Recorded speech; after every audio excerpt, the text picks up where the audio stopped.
Fala galera do Primeirão, tudo bem? Olha, professor Fernando aqui de novo para fazer mais uma revisão para você e lembrar algumas coisas importantes que talvez tenham passado batido ou para você gravar de vez na sua cabeça. A gente vai revisar hoje o capítulo 4, tá? Então pega o seu livro, vai olhando com calma, faz umas pausas nesse vídeo, grifa o que você não grifou, realiza as atividades que você não fez, porque isso é bem importante. Nesse capítulo a gente fala sobre a Antiguidade Oriental e principalmente da região que a gente nomeia como Crescente Fértil. A gente tem que pensar aqui que é o início da civilização. Então, essas civilizações, elas vivem basicamente da agricultura.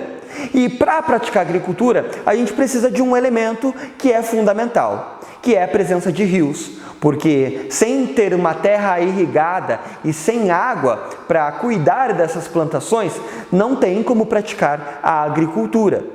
Então, por isso que essa região ela se chama de Crescente Fértil.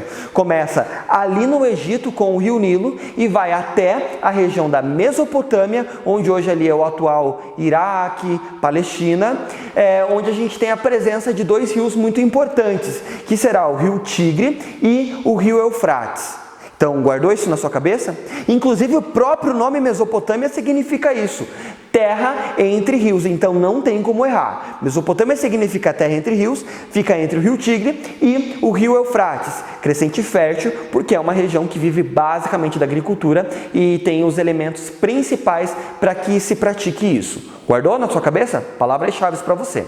Olha só, na Mesopotâmia, a gente precisa entender que ali, a Mesopotâmia não é um país, não é um estado, ok? A Mesopotâmia é um território e dentro desse território existem várias civilizações que se organizam em cidades-estados. Isso significa que cada cidade-estado dentro da Mesopotâmia tem o seu próprio sistema de governo, mas que serão bem semelhantes. Como que se organiza essa sociedade? Tem o Patesi, que ele é o rei, ele é um rei político, militar e também religioso, ele se envolve nas questões religiosas e por conta disso ele é visto como um representante de Deus na Terra. Então as ordens dele são tão importantes porque ele representa a vontade dos deuses. E aí a gente entra em outro aspecto que eu já vou te puxar aqui, que é o politeísmo. O politeísmo é a principal característica religiosa deles, que é a crença em vários deuses, vários teístas, deuses, então politeístas, vários deuses. Abaixo do Patesi, do rei, nós vamos ter ali a presença dos sacerdotes, que eles vão ser muito importantes nesse início aí de sociedade. Tem os escribas ali também junto com os sacerdotes, que são aqueles que sabem escrever, né, e transcrevem esses documentos produzidos na época. Os guerreiros, que são fundamentais, porque como existem várias cidades-estados, é muito comum elas entrarem em conflito uma com as outras, por isso que cada uma dessas civilizações, como babilônicos, assírios, caldeus, sumérios, eles possuem exércitos muito fortes, porque a guerra é constante e a busca por dominar territórios é constante nesse período. E na última camada da sociedade, nós temos então os trabalhadores, sejam eles livres ou os escravizados. Lembra que eu te falei que ocorriam várias guerras? Então, aqueles que acabavam perdendo a guerra eram escravizados pelo povo que acabou vencendo naquela guerra. Isso a gente chama de modo de produção asiático, essa questão aí de utilizar os escravizados, esses que perderam a guerra, para se tornarem escravizados e utilizar no trabalho. A escravidão naquela época poderia ocorrer por vários motivos, seja por guerras ou por conta de dívidas. Cada população dessa que a gente está falando na Mesopotâmia desenvolveu coisas muito importantes para nós, como por exemplo os sumérios, que inventaram a escrita cuneiforme. O primeiro tipo de escrita, que era feita em argilas. Lembra que eu falei disso em sala de aula lá para vocês? Beleza. Também eu preciso te falar dos babilônicos, que a gente tem o surgimento do primeiro código de lei, que vai ser o Código de Hammurabi, conhecido também como Lei do Talião ou a Lei do Olho por Olho e Dente por Dente. Lembrou? Isso porque as penas por crimes cometidos eram semelhantes ao crime cometido. Como assim? Se uma pessoa roubou a outra ou se ela assassinou outra, a sua pena geralmente seria a morte. Então, era uma lei assim, bem bem rígida, ok?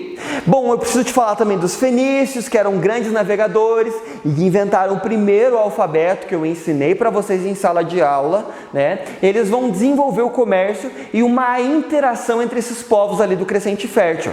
Eles realizam comércio ali com o Egito, com regiões da Mesopotâmia, tá? E assim por diante.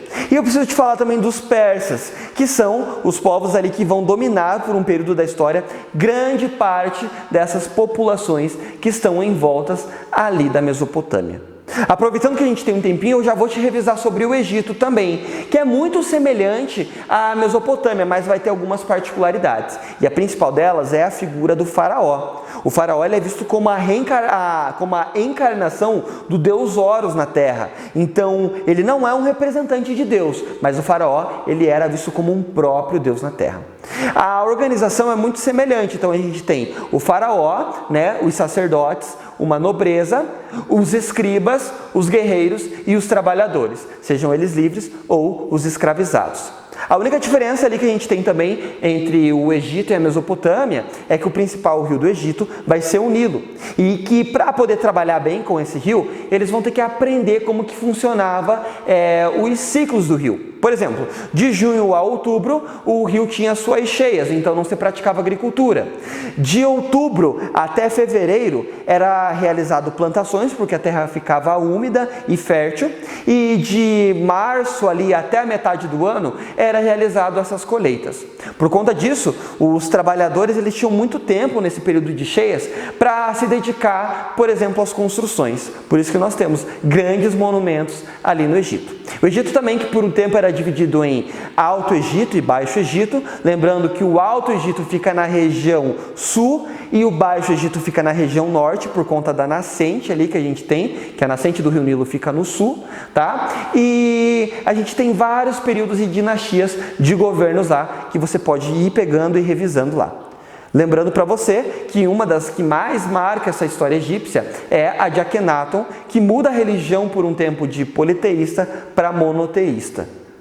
E a gente também tem vários outros processos ali muito importantes no Egito que a gente precisa lembrar, como a mumificação, que possibilitou o conhecimento de medicina sobre o corpo humano, né? Os estudos de astronomia, tá? Entre outros aspectos de desenvolvimento humano, como a matemática aí que surge nesse período para controlar toda essa produção agrícola e todo esse comércio que existe nesse período, que é constante.